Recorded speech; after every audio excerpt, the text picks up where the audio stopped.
समाज कल्याण सेवा समिति व सामाजिक संगठनों के संयुक्त तत्वावधान में मेधावी विद्यार्थी सम्मान समारोह merchant chamber hall civil lines Kanpur में आयोजित किया गया। कार्यक्रम के मुख्य अतिथि Shri Murari Lal Agarwal ji, chairman MLA group Kanpur के द्वारा हाई स्कूल व इंटरमीडिएट में उत्तीर्ण विद्यार्थियों व भारतीय राजस्व सेवा में चयनित अभ्यर्थी को पुरस्कार राशि व प्रशस्ति पत्र प्रदान कर सम्मानित किया गया। बड़े सौभाग्य की बात है कि हमारा जन्म भारत की धरती पर हुआ है। इसलिए सौभाग्य की बात है कि भारत देश में भगवान बुद्ध और बाबा साहब पैदा हुए। पूरी दुनिया में जो मजलूम गरीब लोग हैं उनकी लड़ाई तो सबने लड़ी, लेकिन जो भारत के अंदर 5000 साल से दबे कुचले पिछले थे उनकी लड़ाई हमारे परम पूज्य बाबा साहब ने लड़ी। अगर बाबा साहब इस देश में ना होते, भारत में न जन्मे होते, तो आज हमारे तन पर हम न ही अच्छा कपड़ा होता, ना ही हम अच्छे घरों में रह रहे होते। आप देख लीजिए, बंटवारे के समय पाकिस्तान और बांग्लादेश में जो लोग रह गए, अनुसूचित जाति के लोग, SC ST के लोग के रह गए, उनको परम पूज्य बाबा साहब का आशीर्वाद नहीं मिला। आज उनकी दशा और दिशा सभी खराब है। जैसे हमारे कुछ लोग IAS IPS बने, डॉक्टर इंजीनियर बने, संसद में भी गए, सांसद विधायक बने। इसको देखकर 15% के जो लोग हैं उनके पेट में दर्द शुरू हो गया। उनके पेट में दर्द शुरू हो गया कि अच्छे कपड़े कैसे पहन रहे हैं, ये अच्छे घरों में कैसे रह रहे हैं। ये इनको इसके लिए आपने देखा भी सुप्रीम कोर्ट ने भी एक डिसीजन दिया है। क्रीमी लेयर लाने की बात हो रही है, आपस में लड़ाने की बात हो रही है, वर्गीकरण करने की बात की जा रही है। सुप्रीम कोर्ट जिसमें कोलिजियम सिस्टम से आज तक देश के अंदर 131 परिवार, जिसमें ज्यादा से ज्यादा ब्राह्मण हैं, जिन्होंने एक चपरासी तक का टेस्ट नहीं पास किया, आज जज बने बैठे हुए हैं। ये अपने बाप दादाओं की बदौलत बैठे हैं। ये कोई टेस्ट पास करके नहीं बैठे हैं, योग्यता के आधार पर नहीं बैठे हैं, सिर्फ एक कॉलेजियम व्यवस्था के कारण बैठे हैं। और वो आज हमारे ऊपर प्रश्न चिन्ह लगा रहे हैं, योग्यता की बात करते हैं, वर्गीकरण की बात करते हैं। ये सोचने की जरूरत है, समझने की जरूरत है, ये क्यों हो रहा है, ये कैसे हो रहा है। ये सब आपकी बढ़ती ताकत, आपकी जागरूकता की वजह से डर रहे हैं। जो सर्वप्रथम तथागत बुद्ध, भारत संविधान निर्माता डॉक्टर BR अम्बेडकर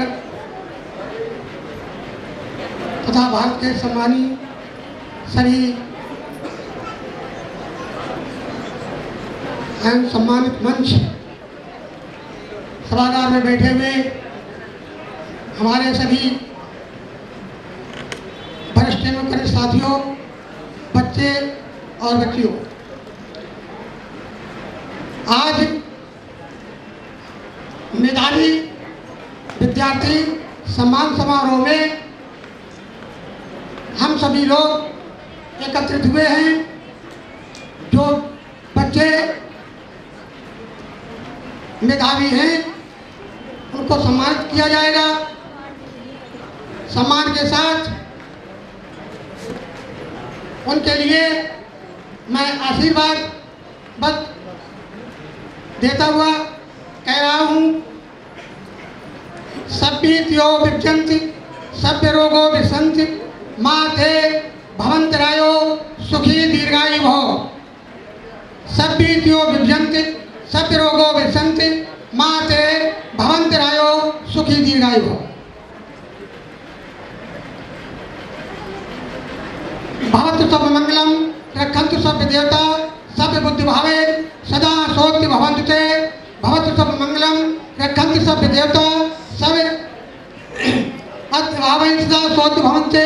भवतु सब मंगलम रक्षन्तु सब देवता सब सत्य भावे सदा सोक्ति भवन्तु ते।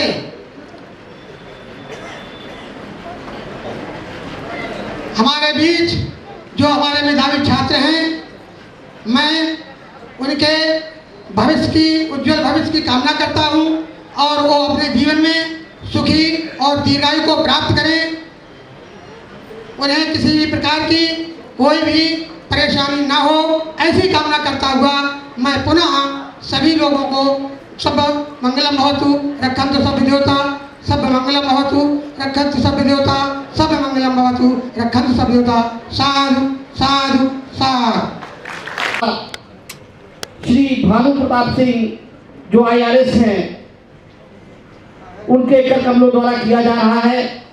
उनके साथ में अपर जिला जज श्री सुंदरलाल जी, श्री कुमार सुंदरम साहब, श्री शैलेंद्र कुमार जी, श्री प्रेमी जी बौद्ध, डॉक्टर JR बौद्ध जी, रमेश बौद्धाचार्य जी, एडवोकेट नवीन गौतम जी, एडवोकेट कमल जी, राजेंद्र प्रसाद जी, सभी लोग वहां पर दीप प्रज्वलन कर बाबा साहब के चित्र पर तथागत गौतम बुद्ध के हमारे बीच में इस गरिमामयी अवसर पर अमर उजाला के GM साहब, आदरणीय श्री रविंद्र सुपेकर साहब हमारे बीच में उपस्थित हैं। सुपेकर साहब के लिए एक बार सभी लोग जोरदार तालियां बजाकर उनका अभिनंदन करें और एक बार जोरदार तालियां बजाएं ऐसी महान शख्सियत के लिए शेर उत्तर प्रदेश भाई धनीराम पैंथर जी, जिनके तमाम सम्मानित साथियों और विभिन्न सामाजिक संगठनों के तत्वावधान में आज ये भव्य समारोह आपके बीच में आयोजित हुआ है। विषम परिस्थितियों में भी जो समाज की लड़ाई लड़ने के लिए निरंतर तत्परता के साथ आपके साथ कंधे से कंधा मिला करके चलते हैं, ऐसे साथी के लिए बार बार अभिनंदन है, स्वागत है। और मैं कुदरत से प्रार्थना करता हूँ कि आदरणीय पैंथर जी और उनके सभी सम्मानित साथी जो इस कार्य को, मिशन को आगे बढ़ाने में दिन रात एक किए हुए हैं, वो लोग निश्चित रूप से तरक्की के पथ पर आगे बढ़े और दीर्घायु हो, स्वास्थ्य उनका उत्तम रहे। बहुत बहुत धन्यवाद। मैं और एक और खुशी की बात है सम्मानित साथियों, जैसा कि आप सभी लोग जानते हैं कि कोई भी सामाजिक कार्यक्रम बगैर आप सबके सहयोग से नहीं हो सकता है। खुशी की बात है डॉक्टर सिकंद साहब ने हमें 10,000 रुपए का योगदान दिया है। कैलेंड जी ने हमें 10,000 रुपए का योगदान दिया है। कुमार सुंदरम जी ने हमें 10,000 रुपए का योगदान दिया है। राम नरेश जी ने हमें 5,000 रुपए का योगदान दिया है। अशोक जी ने हमें जो है 5,000 रुपए का सहयोग दिया है। अजय बात उन्होंने भी मुझे 10,000 रुपए का योगदान दिया है। मुझे रमेश बौद्धाचार्य जी ने मुझे 5,000 रुपए का योगदान दिया है। महावीर जी ने मुझे 2,000 रुपए का योगदान दिया है। हमें जो है औरैया के लोगों ने 2,000 रुपए का योगदान दिया। और ये जो कार्यक्रम है ये आपकी बदौलत है, किसी की कृपा नहीं है। और ये कार्यक्रम ऐसे ही चलते रहेंगे, यहाँ कोई दिक्कत होना। निश्चित रूप से जो समाज के लिए निरंतर संघर्ष करता है उसके लिए किसी भी परेशानी से लड़ने में कोई असुविधा दिक्कत नहीं होती है। आइए एक और हमारी बड़ी शख्सियत हम सब लोगों के बीच में हमारे मार्गदर्शक परम आदरणीय श्री R.K. भास्कर जी मौजूद है। मैं उनका भी तहे दिल से स्वागत करता हूँ, अभिनंदन करता हूँ। से शायद आपको आपके भविष्य की एक ऐसी राह मिल सके जिसमें आप बहुत कुछ बदलाव ला सकते हैं। एक मुकाम पर पहुंचने के बाद कोई आपसे ये नहीं पूछता कि आपका इतिहास क्या था। एक मुकाम पर पहुंचने के बाद लोग सिर्फ आपकी अचीवमेंट्स को याद रखते हैं, वो सिर्फ आपके आइडियोलॉजी को याद रखते हैं, आपके बताए हुए मार्गदर्शन को याद रखते हैं और आपको ही अपना आइडियल मान लेते हैं।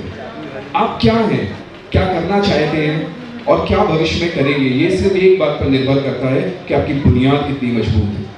आप भविष्य के बारे में सोचते हैं, बहुत अच्छी बात है, लेकिन आप उस भविष्य के लिए आज क्या कर रहे हैं ये सबसे इम्पोर्टेंट है। आपको लगता है कि आपके लिए कोई टारगेट है तो उस टारगेट को अचीव करने के पीछे आप कर क्या रहे हैं। क्या आप एक अच्छे इंस्टीट्यूट्स की तैयारी कर रहे हैं? क्या आप अपने लिए कोई ड्रीम जॉब सोच रहे हैं, तो क्या उसके लिए आप सिर्फ ट्रेडिशनल तरीकों को फॉलो कर रहे हैं या आप उन तरीकों को फॉलो कर रहे हैं जिन तरीकों से आने वाले बदलाव में आप अपने आप को सिलेक्ट करवा सकते हैं? बहुत ज़रूरी होता है किसी भी तैयारी के पीछे उसकी प्लानिंग। आप सिर्फ और सिर्फ आंख बंद करके किसी भी तैयारी को करते रहेंगे तो सफलता शायद आपको ना मिले।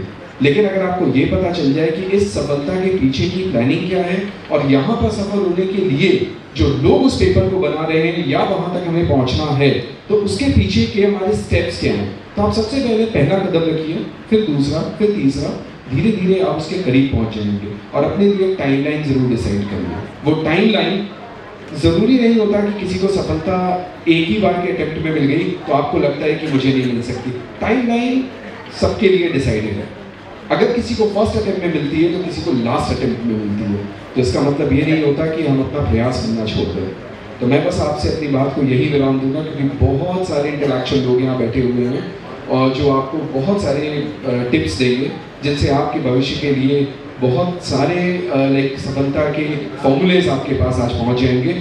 अगर मेरी पर्सनल एक जो तैयारी के जो माध्यम रहे हैं, मैंने जिस तरीके से अपने लक्ष्य को प्राप्त किया उसके पीछे फ्यूचर का टारगेट था और प्रेजेंट की प्लानिंग थी, और प्रेजेंट में मेरे सारे स्टेप्स उस टारगेट की तरफ ही केंद्रित होते थे।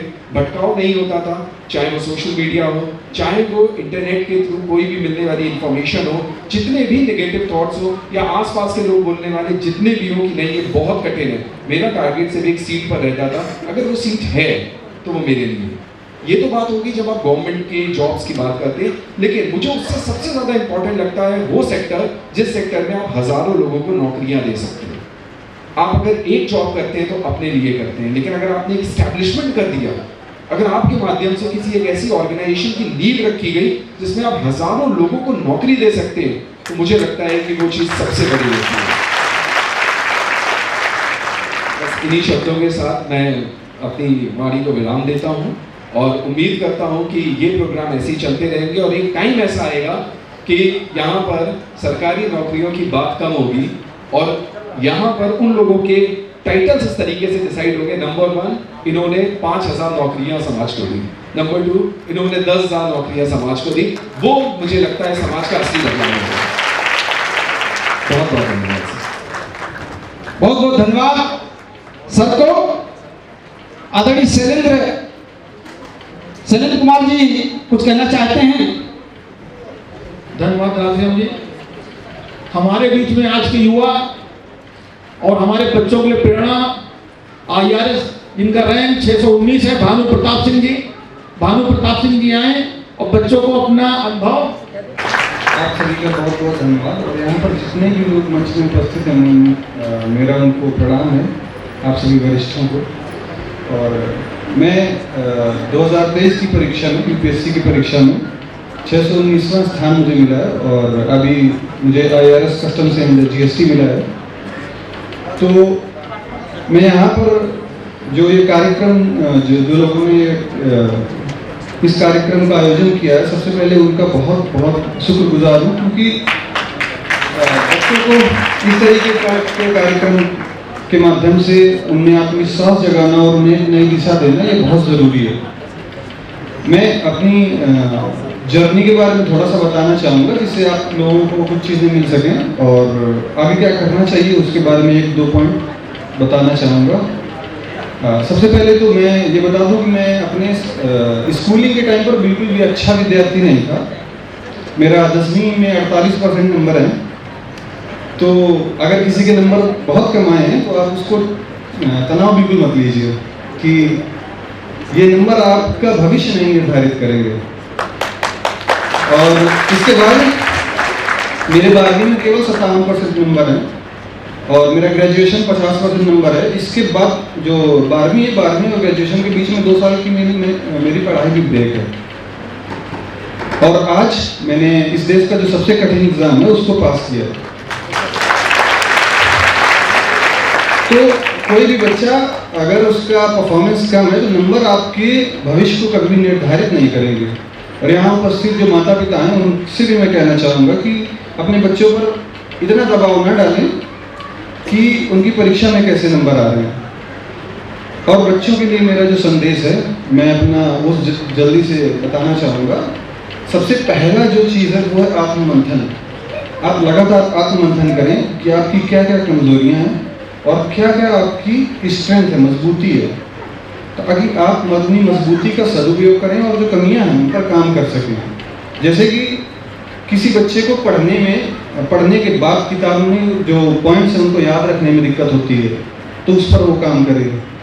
किसी की स्ट्रेंथ होगी कि उसे याद रहता होगा ज़्यादा, किसी की स्ट्रेंथ होगी कि उसकी मैथ अच्छी होगी, साइंस कमज़ोर होगी।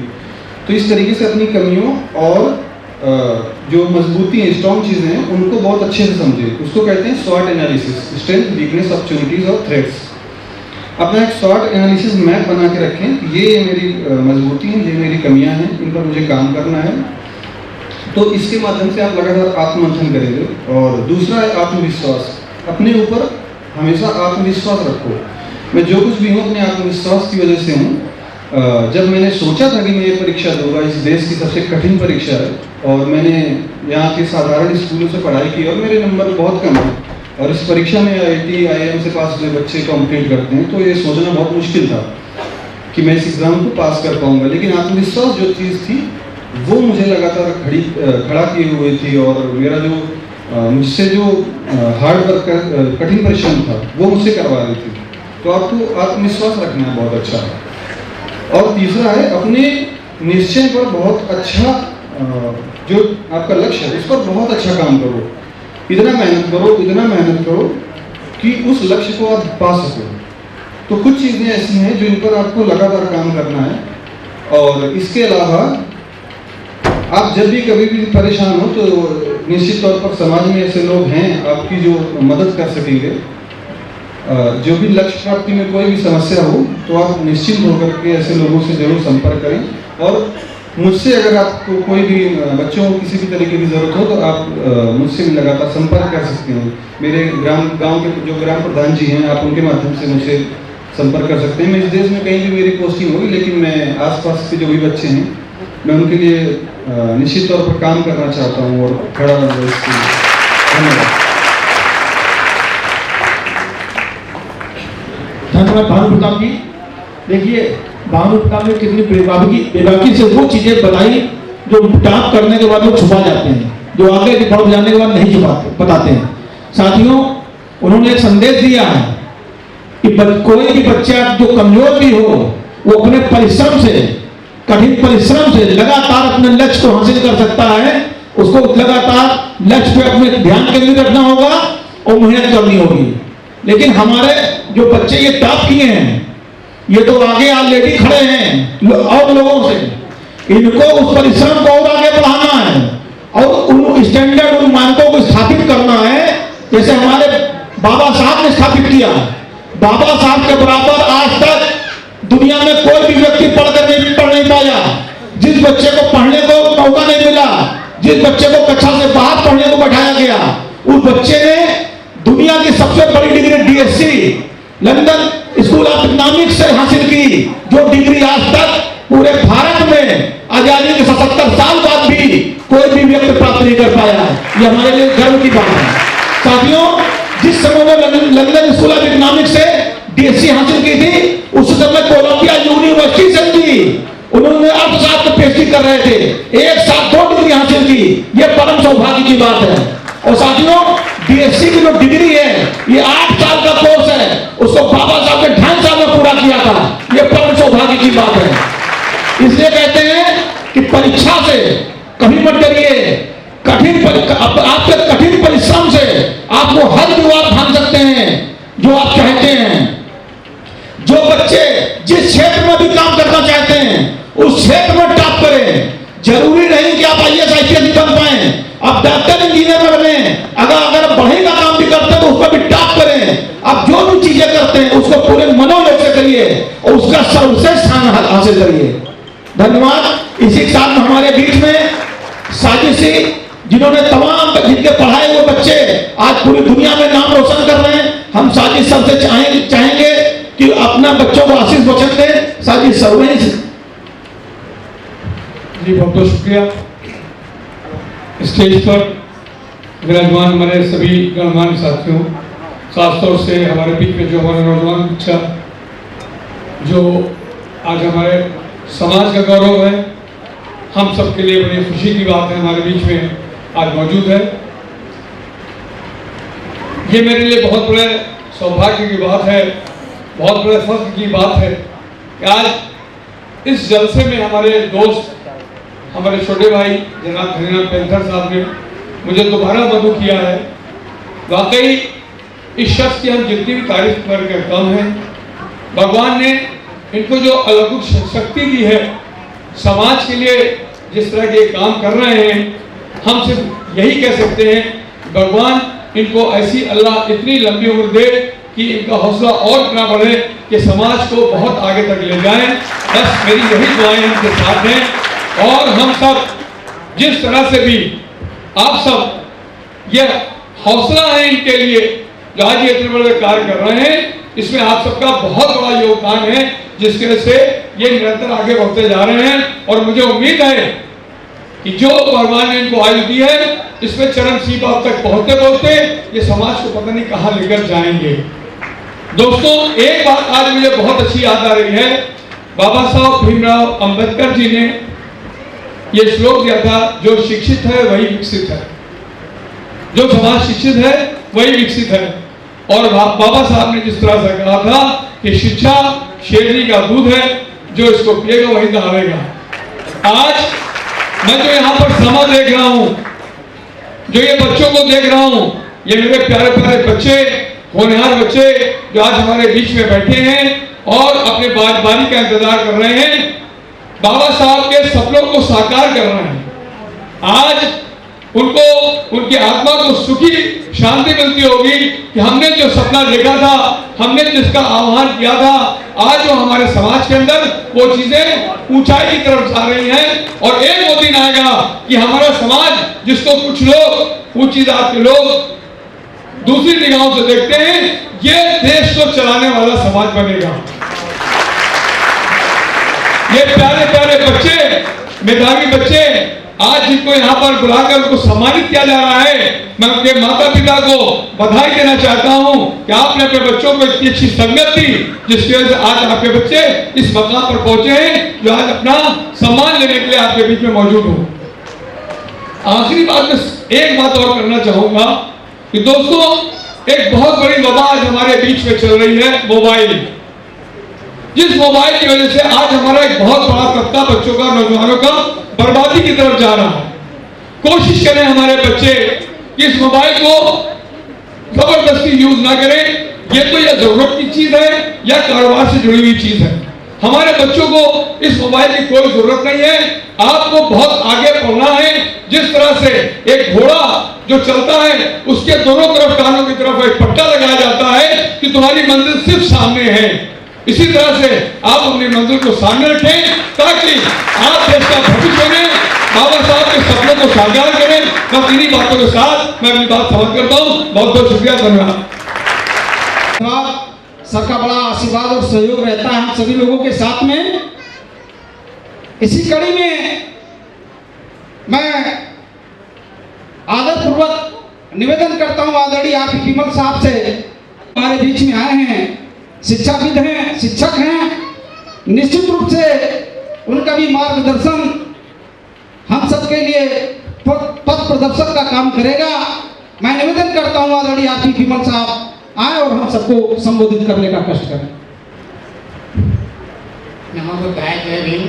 सभी लोगों को, मंच पर आसीन सभी पदाधिकारी और सामने बैठे हुए हमारे सभी बच्चे, माताएं और बहनों, बड़ी खुशी है कि आज हमारे बीच में हमें ऐसा शुभ अवसर मिल रहा है कि हम अपने बच्चों को सम्मानित करने का मौका है।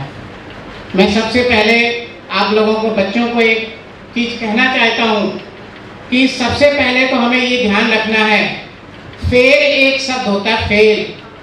फेल का मतलब होता है फर्स्ट अटेम्प्ट इन लाइफ, जीवन में पहली बार शामिल होना। फेल का मतलब ये नहीं है कि हमारी जिंदगी खत्म, बिल्कुल दिमाग से निकाल दीजिए। दूसरी बात, कई बच्चों के दिमाग में ये होता है कि हम सब्जेक्ट साइंस लें, कॉमर्स लें, आर्ट लें, तभी हम IAS PCS कर सकते हैं। बिल्कुल दिमाग से निकाल दीजिए, किसी भी स्ट्रीम का बच्चा चाहे वो 33% मार्क्स लेकर आया हो, पास हुआ हो केवल, वो UPSC के एग्जाम में बैठ सकता है। बिल्कुल दिमाग से निकाल दीजिए कि साइंस का बच्चा अच्छा होता है या कॉमर्स का अच्छा होता है, टॉपर होता है, आर्ट वाले बच्चे कमजोर होते हैं, बिल्कुल दिमाग से निकाल दीजिए। ये सारी चीजें हमें बच्चों को ध्यान रखना है। मैं खुद CBSE में एज एग्जामिनर रहा हूँ, प्रैक्टिकल वगैरह में भी, और CBSE मैंने कॉपियाँ भी चेक की है। बच्चों की बहुत सारी गलतियाँ मिलती हैं, हम उन गलतियों को भी बहुत बारीकी से ध्यान रखते हैं और हम कोशिश करते हैं कि अपने बच्चों को जितना अच्छा से अच्छा हो सके भला करें। आपने देखा होगा कि हमें हर तरफ से रोकने की कोशिश की जाती है कि कितनी तरह से इसको रोका जा सके, लेकिन टैलेंट को कभी भी इग्नोर नहीं किया जा सकता। इसलिए कोशिश करिए कि हमें अगर UPSC में 150 वैकेंसी निकली है तो दिमाग में फीड कर लो, मुझे 150 नहीं चाहिए, मुझे 1 वैकेंसी चाहिए, केवल 1। और उस 1 वैकेंसी के लिए हमें संघर्ष करना है। हमेशा ध्यान रखिए, हमें ये नहीं देखना है कि हमारे सामने कैसे लोग बैठे, क्या बैठे हैं, बिल्कुल नहीं। Self confidence compulsory. जब तक सेल्फ कॉन्फिडेंस नहीं होगा, हमें ये भी देखना, जैसे सर ने अभी बताया, चर्चा किया है, कि हमें अपनी कमियों पे भी ध्यान रखना है, साथ साथ में जो हमारी अच्छाइयाँ उस पर भी ध्यान रखना है। और करंट अफेयर्स जो होता है वो पेपर नवभारत टाइम्स है, पत्रिका है, उसके माध्यम से हमको मिलती रहती है। तो हम चाहते हैं कि हमारे बच्चे जितने भी हैं, जरूरी नहीं है कि, मैं कहता हूं कि अगर 10वीं 12वीं का CBSE का सिलेबस कोई भी बच्चा पूरी तरह से तैयार कर लेगा, मैं समझता हूं उसे आगे किसी फिजी या और किसी ऐसे इंस्टीट्यूट में जाने की जरूरत नहीं है अगर वो CBSE सिलेबस कंप्लीट करता है, क्योंकि CBSE सेमेस्टर जो होता है वो ही CBSE का जो होता है सिलेबस में मेन होता है। तो हमें 10वीं 12वीं का जो भी सिलेबस है उसको पूरी तरह से तैयार कर लेना है, ताकि हमें आगे पीछे मुड़ कर ना देखना पड़े जब हम ग्रेजुएशन के बाद हम तैयारी करें। तो इन्हीं शब्दों के साथ में मैं अपनी बात समाप्त करता हूँ। जय भीम, नमो बुद्धाय, जय भारत। आदरणीय सुजाता सिंह जी से निवेदन करता हूँ हमें और आज के इस महत्वपूर्ण विषय पर अपनी बात हम सबके बीच में रखें। आदरणीय सुजाता सिंह जी, कमांडर लक्ष्य। जय भीम, नमो बुद्धाय साथियों। मैं सुजाता सिंह, लक्ष्य कमांडर, भारतीय समन्वय संगठन लक्ष्य कानपुर से तथागत भगवान बुद्ध और बाबा साहब को नमन करते हुए बहुजन समाज में जन्मे सभी महापुरुषों को मेरा कोटि कोटि नमन। मंच पर बैठे अतिथिगण को मेरा साधुवाद। यहाँ पर आए सभी भाइयों बहनों, माताओं, युवाओं, बुजुर्गों, किसानों, छात्रों और खासकर सरहद पर बैठे जवानों को सुजाता सिंह का क्रांतिकारी जय भीम, जय भीम, जय भीम। जैसे कि आज मेधावी विद्यार्थी सम्मान समारोह का कार्यक्रम यहाँ पर हो रहा है और हमारे बच्चों ने अच्छे अंकों से अपने पेपर उत्तीर्ण किए हैं और अच्छा नाम कमाया है, अपने माता पिता का नाम रोशन किया है, अपने समाज का नाम रोशन किया है, अपने महापुरुषों का नाम रोशन किया है। बाबा साहब ने हमें शिक्षा का अधिकार दिया, वोट डालने का अधिकार दिया, महिलाओं को पुरुषों के समान अधिकार दिया। जिस तरह बेटों को पिता की प्रॉपर्टी में हक और अधिकार मिले हैं, इसी तरह हम बेटियों को भी हक और अधिकार मिले हैं। और ये बाबा साहब की बदौलत है कि आज हम यहाँ मंच पर आप लोगों के बीच बोल पा रहे हैं। संविधान की बदौलत है, क्योंकि ये हम लोगों के मौलिक अधिकार हमको मिले हैं। जैसे हमारे भाई ने अभी कहा है कि अपने जीवन का एक लक्ष्य बनाए। बाबा साहब ने भी कहा था कि अपने समाज को वो मुकाम हासिल कराना है जो एक वर्ग के लोगों को सारे हक और अधिकार मिले हुए हैं, वहीं हमारे समाज को भी वो हक और अधिकार मिलना चाहिए, क्योंकि हम लोग भी जीने का हक रखते हैं, उन्हीं की तरह समता समानता का अधिकार रखते हैं। तो मैं आप लोगों के बीच कहना चाहूंगी, जैसे लक्ष्य की बात हो रही है, यहाँ पर जितने भी लोग बैठे हुए हैं सब ने अपना अपना लक्ष्य जरूर निर्धारित किया होगा। सबका एक मिशन होगा कि हम डॉक्टर बनेंगे, IAS बनेंगे, मंत्री बनेंगे, मिनिस्टर बनेंगे, वकील बनेंगे। तो मैं इसी के ऊपर आप लोगों के बीच 2 चाहूंगी, लक्ष्य विहीन होकर जीवन कुछ और नहीं केवल सजा है। लक्ष्य विहीन होकर जीवन कुछ और नहीं केवल सजा है। संविधान सही मार्ग दिखाता, लक्ष्य ही मंजिल तक लाता। जाति धर्म में बटा है मानव, मानव मानव का प्यासा। अंधविश्वास पाखंड है मिटाता, जय भीम की गाथा को जो गाता।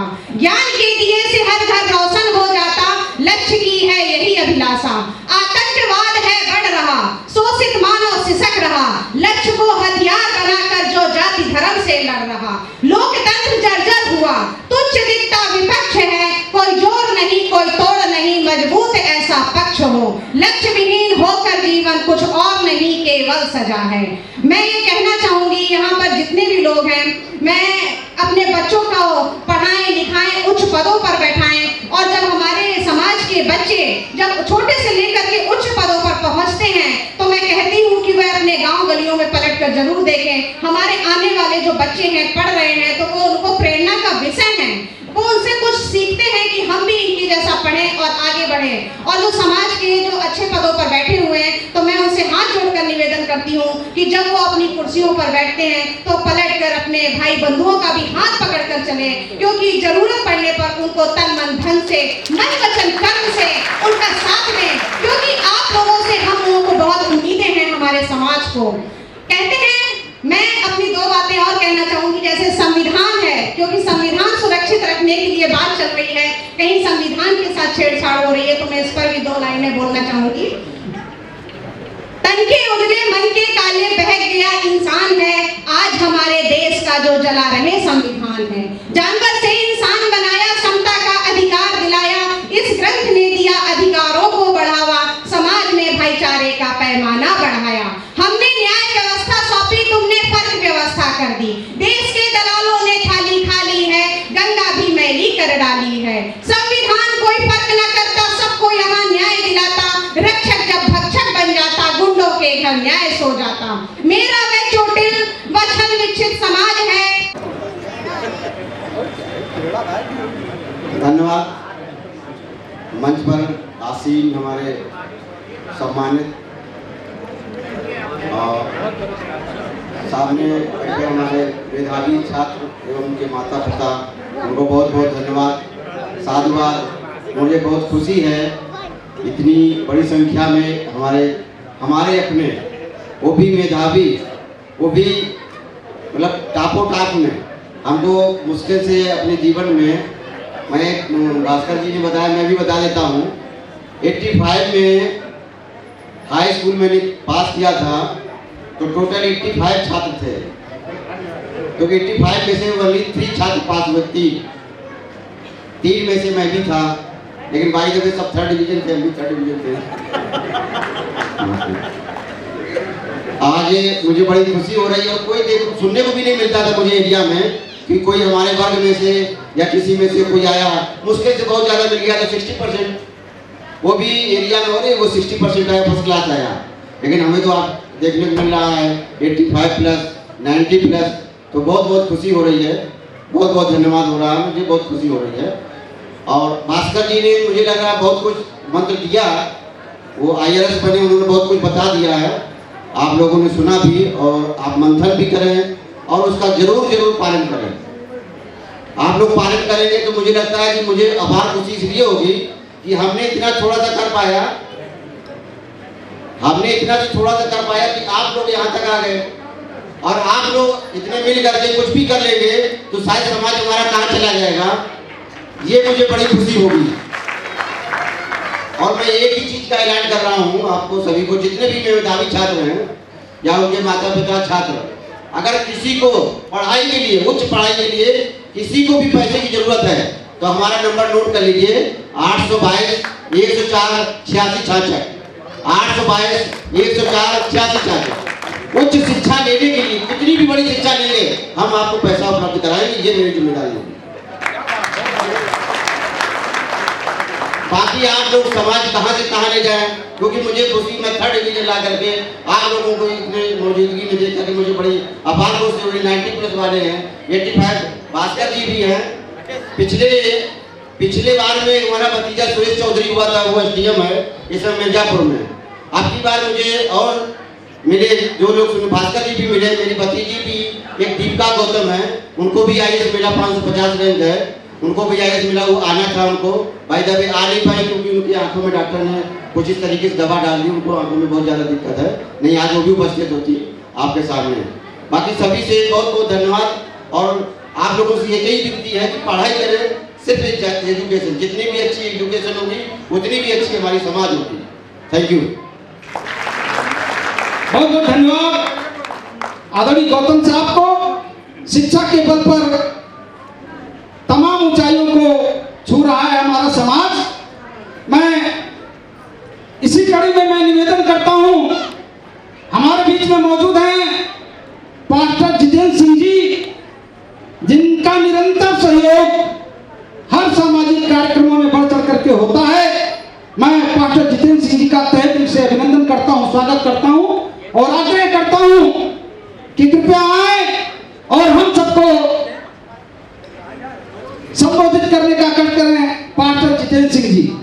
तमाम बच्चे और उनके माता पिता, आज ये जो सम्मान समारोह है, ये कड़ी और ऐसे प्रोग्राम हमारे समाज में निरंतर, जैसा भी कुछ देर पहले साजिद सर कह रहे थे कि दूसरा प्रोग्राम है जहाँ पर मैं मौजूद हूँ, और मेरे लिए भी ये दूसरा प्रोग्राम है जहाँ पर हम लोग मौजूद हैं। शिक्षा के क्षेत्र में ऐसे कार्यक्रम जो बच्चों को मोटिवेट करें, प्रोत्साहन दें, आयोजित करना सबसे बड़ा महत्वपूर्ण और हम सभी समाज के लोगों की जिम्मेदारी बनती है। इसलिए मैं बधाई देता हूं धनीराम जी को और उनके तमाम सहयोगियों को जिन्होंने इस कार्यक्रम को आयोजित किया है। किसी ने ऐसा कहा है कि असफलता का मतलब ये नहीं है कि हम फिनिश हो गए हैं या खत्म हो गए हैं। असफलता का एक और मतलब है कि हमने सफलता को पाने के लिए पूरे मन से प्रयास नहीं किया। इसलिए जो बच्चे ऐसा सोचते हैं कि हम उन लोगों में जिन्हें कोई मेडल या जिन्हें कोई सम्मान नहीं मिल रहा है, वो निराश होकर चुपचाप होकर अपने कदमों को आगे ना बढ़ाएं, वे शांत होकर चुपचाप बैठ जाते हैं। ऐसा नहीं, वो फिनिश नहीं हुए हैं, केवल सफलता के लिए एक और प्रयास करना जरूरी है। दूसरी एक और बात, हमारे बाइबल पवित्र शास्त्र में ऐसा लिखा हुआ है कि मैं आगे बढ़ने के लिए काम करता हूं कि मैं निशाने की ओर दौड़ा चला जाता हूं। सफलता के लिए पूरे मन से प्रयास करना, और दूसरी एक और बात, अपने निशाने को कभी ना भूलना।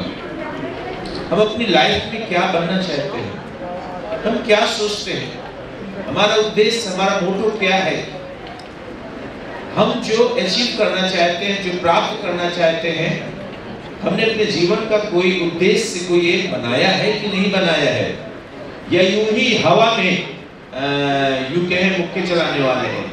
यदि हवा में चलाएंगे, कई बार उन बच्चों की सफलता में सबसे बड़ा हाथ माता पिता का भी रहता है। यदि कोई बच्चे अपना एम, अपना उद्देश्य या लक्ष्य निर्धारित नहीं कर पाते, तो हम माता पिता अपने बच्चों के उद्देश्य, उनके लक्ष्य को, उनके एम को जरूर निर्धारित करें और उन्हें तैयार करें, ताकि हमें वो स्थान पाना है। IAS से जो भी चीजें हैं, केवल हमारा एक ही उद्देश्य नहीं है कि IAS PCS।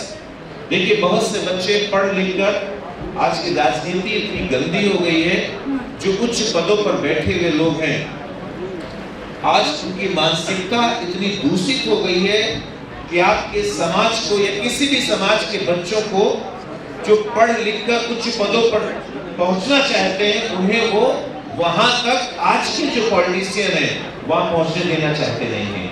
यदि समाज के लोग या बच्चे शिक्षित हो जाएंगे, तो ये समाज की उन्नति में बाधा कोई डाल नहीं पाएगा। इसलिए हमारे समाज से या समाज से शिक्षा छीनी जा रही है। इसलिए हम केवल IAS PCS या अन्य उच्च अधिकारी बनने के लिए नहीं, अन्य पदों पर भी जितने भी पद हैं, क्या लोकसभा, क्या विधानसभा, आज ऐसे अशिक्षित लोग बैठे हुए हैं, अनपढ़ लोग बैठे हुए हैं कि उनकी योजनाओं के कारण सब देश बर्बाद होता जा रहा है। यदि हमारे बच्चे उन स्थानों पर जाकर बैठेंगे जो पढ़े लिखे बच्चे हैं, तो ऐसी योजनाएं आएंगी जो हमारे समाज की भलाई के लिए होगी। केवल गवर्नमेंट डिपार्टमेंट में हम लोग भेजना चाहते हैं। मैं आपको एक और प्रोत्साहन देना चाहूँगा कि केवल सरकारी डिपार्टमेंट में ही पढ़ा लिखा कर भेजने के लिए नहीं, अच्छे पॉलिटिशियन भी निकालिए ताकि पूरे समाज को यानी पूरे देश की बागडोर वो लोग अपने स्थान पर बैठकर ले सकें और ऐसे नियम भी बना सकें।